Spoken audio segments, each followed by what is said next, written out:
The College Football Playoff Committee does exactly what we were discussing and what we expected them to do, which is confuse everyone for yet another week.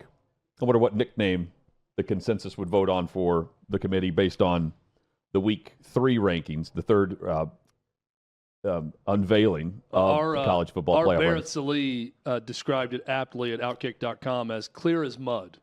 That's what the playoff rankings are right now, is who's going to be in. So 2 weeks ago, it was Alabama and LSU. Felt like a playoff game.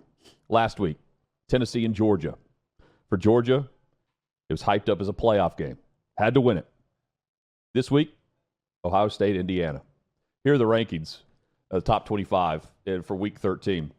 So as you go through this, you see that, well, the top 5 includes Indiana. So you have number 2 versus number 5 this week. Notre Dame continues to hold on strong at 6. Alabama, they're up with Miami at number 8. Ole Miss, way undervalued to me. Plus Georgia, way undervalued. And Tennessee at 11. There were several people, Chad, that I was watching social media, they thought Tennessee would be in college football playoff. But as you start to look at the bracket, no, they're the first team out. And that has caused a lot of debate. And it is debate season. They love that with the playoff. They want it to be subjective. They want it to add some controversy. And here it is this week. Some solid first-round matchups. But the best teams, there's no way. And Texas continues to be overhyped at number 2, given the fact that, well, when you look at their schedule, their best win is Vanderbilt. Yeah, I don't want to let what I've been accused of online, a lot of my SEC bias take hold here when I discuss this. But if you just look at the top teams in the ranking, and let's go back to the rankings if we can, guys, not the bracket, but the rankings. Yep. You cannot, with a straight face, try to convince me that 4 of the top 5 teams in America are from the Big Ten. And on the flip side of that, I'm having a hard time believing Texas is the best SEC team. They just happen to be the SEC team with only 1 loss. 1 loss. And there's a logjam of teams with 2 losses. And I get that that's going to be difficult for the playoff committee to sort through all that. That's their job, is to properly sort through 2-loss teams, 1-loss teams. But when I see Penn State, who hasn't beaten anyone that high, when I see Notre Dame, who has that nice win to open the season at A&M, but that's it on their resume, as high as they are. Indiana's a great story. They're undefeated. Awesome. But when I see them that high, having not played anyone yet this year and beating Michigan by 5 points, I have a hard time believing that we're not just getting back to the point of let's just count losses. And then we'll sift through. When it comes to the major conference teams, we're going to count losses. We've seen they're willing to penalize a BYU when they get their first loss, when it's at home to Kansas, as far as they dropped. But I take issue with that. And I think it's all going to work itself out in the end. I felt that throughout.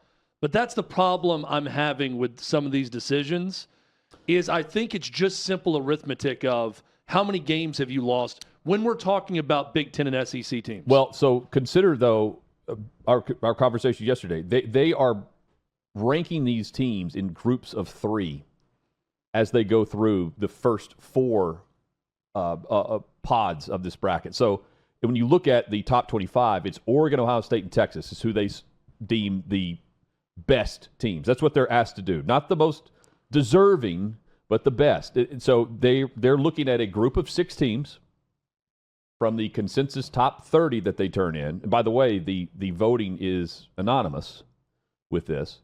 Oregon, Ohio State, Texas is how they've stacked this. Now, then you add 3 more teams to the pod, and they come up with Penn State, Indiana, Notre Dame ahead of Alabama and Ole Miss.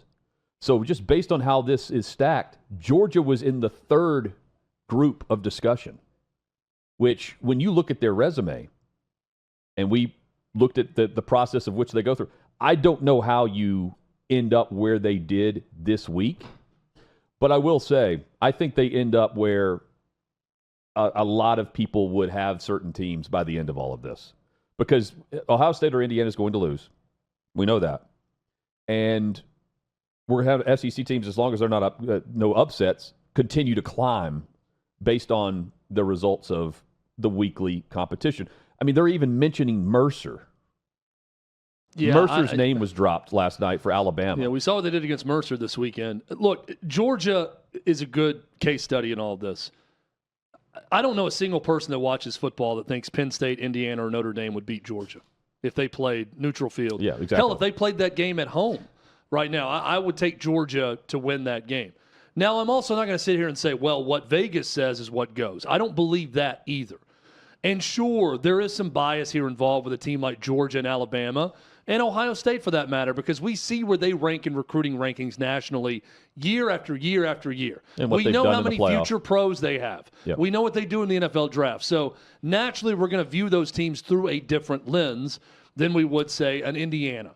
But Georgia, Alabama, Ole Miss, hell, even Tennessee, I just think are better football teams than some of these Big Ten / Notre Dame teams that we're talking about when you really look at them head-to-head, roster to roster, and then start to truly analyze who they've played and what they've done throughout the course of the season. I just think it's becoming too easy to just say, well, they have one loss and they have two, so that one-loss team's ahead of them. I don't know if it's just based on... Throw Texas in that mix, too, by the way, against those two-loss SEC teams. Well, Texas is going to have to prove it whenever they face A&M. And on top of all of this, Chad, is the fact that I think right now it's more about the hype game and the controversy that they want to stir up. Because the one ranking that matters is the one where they make up the rules that night or that morning on December the 8th. And that's the one where it actually comes to the consensus of who's the best teams. You know, who do we want in this group of 12? And some of it's about the agreements that have been made with, the Notre Dame, with certain, conference champions that will get the bye.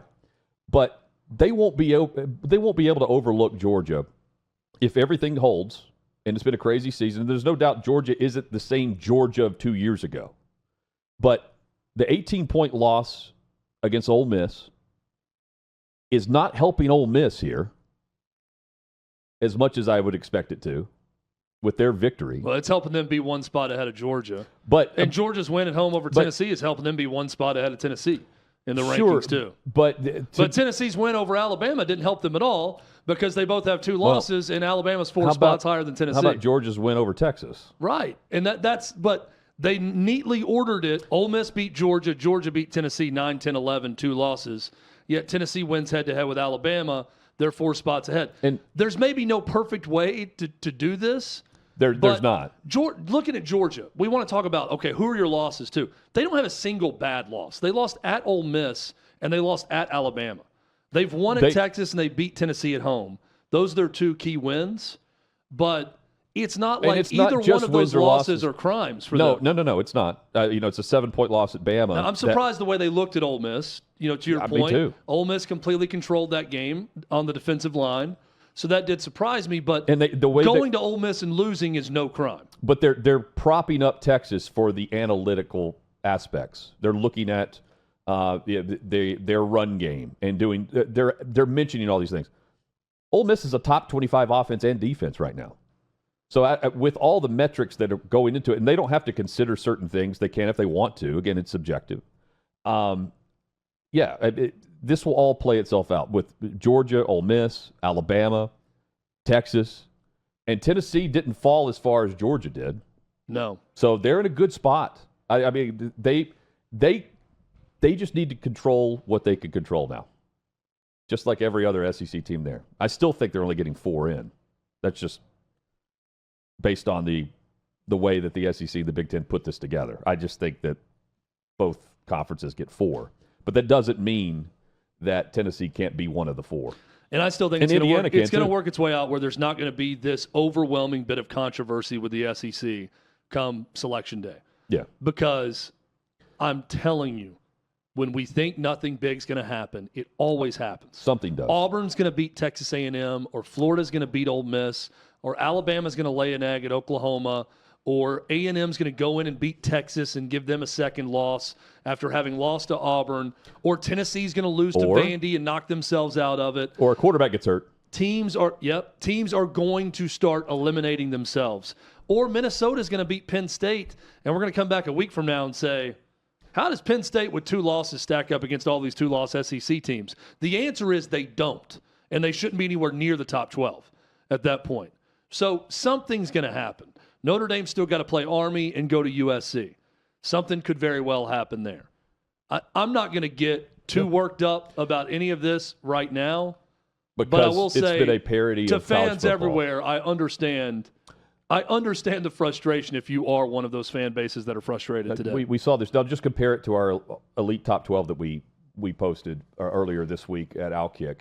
And just Oregon and Texas, representatives from the Big Ten and the SEC. Miami from the ACC. Colorado, our consensus with the elite top 12 from the Big 12.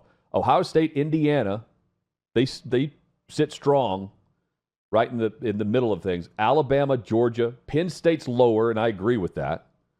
Notre Dame, Ole Miss, and Boise State round out the top 12. And we also have Alabama, Georgia. Well, Alabama right at 7 where they are in the other ranking, but Georgia higher One than spot. Ole Miss. Yep. Yeah, and the other one has Ole Miss 1 spot ahead of Georgia. So I mentioned things can change, and you're right about the upsets, and craziness will certainly happen.